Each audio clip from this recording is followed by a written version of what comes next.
Dios les bendiga, bienvenido a la Biblia en un año, día número 96. En el día de hoy vamos a dar culminación a el libro de Génesis con el capítulo 50 y vamos a comenzar el libro de Éxodo con los primeros dos capítulos. El capítulo 50 contiene el final de la historia de la muerte de Jacob. Jacob había dejado instrucciones explícitas acerca de su sepultura, queriendo que sus hijos, particularmente José, lo sepultaran junto a Lea y sus parientes en el sepulcro en Macpela. Sin embargo, Jacob muere en Egipto, siendo padre del gobernador del país, y José manda primero a embalsamar a Jacob conforme a la costumbre de los egipcios. Aunque el proceso del embalso era costumbre de los egipcios, típicamente era reservado para gente noble, gobernantes o líderes religiosos. En este caso, Jacob es embalsamado por mandato de José. Jacob es llorado por 70 días en Egipto, incluyendo 40 días durante el proceso de su embalso. Durante el proceso de embalso, el cuerpo era limpiado, los órganos separados individualmente en envases y luego sumergido en una mezcla de cedro, mirra, canela y otras especias hasta que la piel absorbía el bálsamo y el cuerpo quedara en estado preservado. Luego de los 40 días es llorado unos 30 días adicionales. Esto es significante por cuanto los egipcios típicamente lloraban a sus reyes o los faraones por el espacio de 72 días, indicando que Jacob o Israel fue honrado en forma similar a los faraones de Egipto, quitándole 2 días al lamento por distinción a los faraones. José cumple con su promesa a su padre haciendo arreglos con el faraón para llevar el cuerpo de Israel a Macpela para ser sepultado entre sus parientes. Esto lo hace con el permiso del faraón y vale la pena notar que José permanecía en un lugar de gobierno en Egipto a pesar de que el hambre sobre la tierra había terminado hacía ya 12 años. Jacob viaja a Macpela con sus hermanos y algunos carros y sirvientes de Egipto. Noten que los niños, las ovejas y las vacas quedan en Egipto, pero que toda la familia de Jacob viaja con José. Llegando a la era de Atad hacen 7 días de lamento. Tal es el lamento por Jacob que los cananeos llamaron el lugar Abel Misraim, cual significa el lamento de Egipto. Recuerden que Misraim era el hijo de Cam, quien habitó las tierras de lo que sería Egipto. Eventualmente Israel es sepultado junto a sus parientes y su familia regresa a Egipto. Al regresar a Egipto sin su padre, los hermanos de José comienzan a pensar que su hermano posiblemente se desquitaría con ellos en la ausencia de Jacob. Noten su plan en los versos 16 y 17 para que José no les hiciera venganza por sus hechos hacia él. La reacción de José es de llorar ante sus palabras y la sugerencia de sus hermanos que les serían siervos. José les contesta que el juicio y la venganza le tocaban a Dios y que su perspectiva era que Dios lo había enviado a Egipto con el propósito de preservar la vida de muchos. Noten las palabras de José en el verso 20. José promete ayudar a sus hermanos y sustentarlos. El verso 22 indica que José murió a los 110 años, siendo el primero de los patriarcas en morir antes de los 120 años, indicado en Génesis 6. A pesar de su corta edad en comparación a su padre, José vio la tercera generación de los hijos de Efraín y la segunda generación de Manasés. El capítulo y el libro terminan con las palabras de José a sus hermanos acerca de la tierra prometida que recibirían como herencia de Dios. En el verso 25, José les dice que habían de llevar sus huesos de Egipto cuando salieran de la tierra, de Egipto hacia la tierra prometida. El sepulcro de José es conocido en Jerusalén hasta el día de hoy. Estas palabras de José fueron cumplidas en el próximo libro de la Biblia, el Éxodo. Noten que José fue embalsamado y puesto en un ataúd, cual era algo completamente ajeno a la costumbre de su gente. El libro del Éxodo es el segundo libro del Pentateuco. Recuerde que el Pentateuco significa 5 libros y se compone de los primeros 5 libros de la Biblia. El Éxodo lleva tal título porque trata acerca de la historia de la salida del pueblo hebreo o Israel de Egipto. El libro se centra primordialmente en la historia de Moisés y su trayectoria como líder religioso y político de Israel durante su travesía por el desierto. El libro del Éxodo contiene la implementación de la ley de Dios y parte de la ley de Moisés. contiene la construcción del tabernáculo del desierto, cual viene a ser el modelo de los futuros templos, y la mayor revelación religiosa entre el pueblo de Dios desde el altar del capítulo 4 de Génesis. El capítulo 1 comienza con la recapitulación de lo sucedido en el libro del Génesis con la llegada de Israel o Jacob a Egipto, junto con sus 11 hijos, recordando que José ya estaba en Egipto.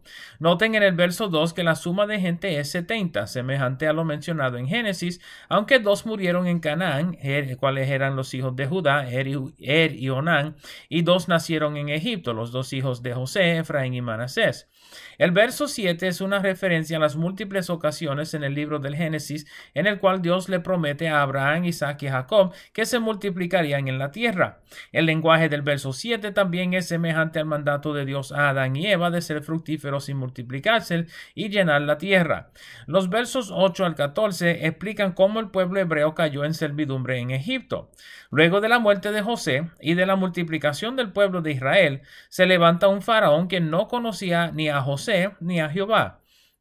Viendo que el pueblo de Israel se aumentaba en la tierra, este faraón tuvo temor de que los hijos de Israel se aliaran con un enemigo en una guerra futura y pudieran sobrevenir a los egipcios junto con sus enemigos. Como resultado, comenzó a implementarle tributos semejantes a impuestos, cuales los hijos de Israel no pudieron pagar sino por su labor. Deben recordar aquí la obra de José en llegar a este punto con los que venían a comprar alimento. Tal es la labor de los hijos de Israel que asistieron al faraón en construir las ciudades de Pitón y Ramesés. Estas 2 ciudades eran conocidas como ciudades graneros y Ramesés es típicamente considerado ser el lugar de la residencia del faraón durante el tiempo de la historia del Éxodo. Sin embargo, el pueblo de Israel se multiplica más durante su opresión, de manera que el faraón junto a los egipcios temieron al pueblo de Israel, haciéndoles servirles con labor forzada. La obra de los hebreos era de hacer ladrillos y barro. Viendo que se multiplicaban a pesar de sus labores, Faraón da el orden de matar a todos los hijos varones de los hebreos. Aunque el verso 17 indica que las parteras se hicieron cómplices en preservar la vida de los varones hebreos, la amenaza de muerte era lo suficiente como para que Jocabed, la madre de Moisés, temiera por la vida de su hijo infante. Aunque el faraón llama a cuentas las parteras, éstas le informan que las mujeres hebreas eran robustas y no usaban de las parteras antes de dar a luz. Noten en el verso 20 el uso de la teología de retribución, indicando que Dios le hizo bien a las parteras y sus familias por sus hechos. En el verso 22, el faraón le otorga el derecho a todo el pueblo de ahogar a los hijos de los hebreos y preservar las hijas. El capítulo 2 cubre hasta 80 años de la vida de Moisés, comenzando con su nacimiento. Esto es asumiendo que fuera de 40 años cuando huye de Egipto, aunque algunos piensan que fuera de solo 25. No obstante, pasa 40 años en Madián.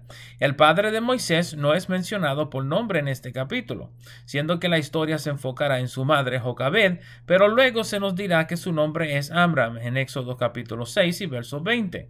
Noten que Moisés es levita de la tribu de Leví. Jocabed guarda a Moisés por 3 meses hasta ya no poder ocultarlo, posiblemente indicando que ya no podía ocultar que el niño fuera varón. Jocabed toma un paso de fe poniendo a Moisés en una arquilla, de donde sacamos nuestra palabra Moisés para la fornitura de infantes, y echándolo sobre las aguas del río. Una de sus hermanas, posiblemente María, lo sigue para ver cuál sería su fin. En la providencia divina, la hija del faraón descendía a las aguas del río a bañarse cuando ve la arquilla cual contenía a Moisés. Para los egipcios, el río era provisión del supuesto dios Hapi, y por eso la hija del faraón se estaría bañando en él. Noten en el verso 6 que la hija del faraón conoció de inmediato que Moisés era hebreo. Esto probablemente fue por su circuncisión más que por sus facciones. La hermana de Moisés se atreve a preguntarle a la hija del faraón si deseaba que le buscara una nodriza de entre las mujeres hebreas para que criara a Moisés. Al escuchar esta sugerencia, la hija del faraón envía a la hermana de Moisés a hacer como había dicho. De tal manera, la hermana de Moisés busca a su propia madre para que lo criara. Noten que esto significa que no tan solo Moisés, sino también su madre fueron partícipes del reino de Faraón y su casa a tal extremo. Noten que es la hija del Faraón quien le puso Moisés por nombre, cual literalmente significa tomado de las aguas. Los versos 11 al 15 describen las condiciones bajo las cuales Moisés huye de Egipto. Siendo ya mayor de edad, habiendo crecido como príncipe de los egipcios, Moisés veía a su pueblo oprimido por los egipcios. Viendo un día a un hebreo siendo maltratado por un egipcio, Moisés se levanta en contra del egipcio y lo mata. Luego de matar al egipcio, Moisés escondió su cuerpo en la arena pensando que nadie lo había visto. Sin embargo, el siguiente día intenta calmar un pleito entre dos hebreos. Al dirigirse a ellos, es confrontado con la realidad de que su hecho de matar al egipcio fue conocido por los demás. Moisés teme que el hecho sea divulgado y con buena razón. Las noticias habían llegado hasta el faraón y éste busca matar a Moisés por sus acciones y por la vergüenza del faraón en que su hija lo prohijó. Moisés huye a Madián, donde se encuentra en un pozo utilizado por las hijas del sacerdote de Madián. Mientras Moisés observaba, los pastores de la región echaron a las hijas del sacerdote del pozo. Moisés se levanta contra los pastores y defiende a las hijas del sacerdote. Luego de asegurar el lugar, Moisés le sirve el agua a sus rebaños.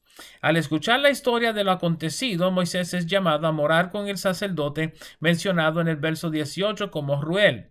Ruel es actualmente Jetro, quien viene a ser suegro de Moisés. Noten en el verso 21 que Moisés se casa con su hija Séfora. Estos tienen un hijo cual Moisés llama Gersón. Gersón significa literalmente un extranjero ahí. El capítulo termina con la información sobre la muerte del faraón en Egipto, indicando que Moisés ya no sería buscado para ser matado. A este tiempo se estuvieron cumpliendo los 400 años de opresión hablado por Dios a Abraham en Génesis capítulo 15 y verso 13. El pueblo de Israel comenzó a clamar a Jehová y son reconocidos por Dios, quien pondrá en moción un proceso para librarlos de la servidumbre en Egipto. También comenzará un ciclo en Israel de opresión, clamor, liberación, decaimiento espiritual y opresión de nuevo. Este ciclo traza el resto del Antiguo Testamento, aunque es más evidente en el libro de los Jueces. Esto han sido el capítulo 50 de Génesis y los primeros 2 capítulos del libro de Éxodo. Espero les sea de provecho y nos veremos por esta parte mañana. Dios me los bendiga, Dios les guarde.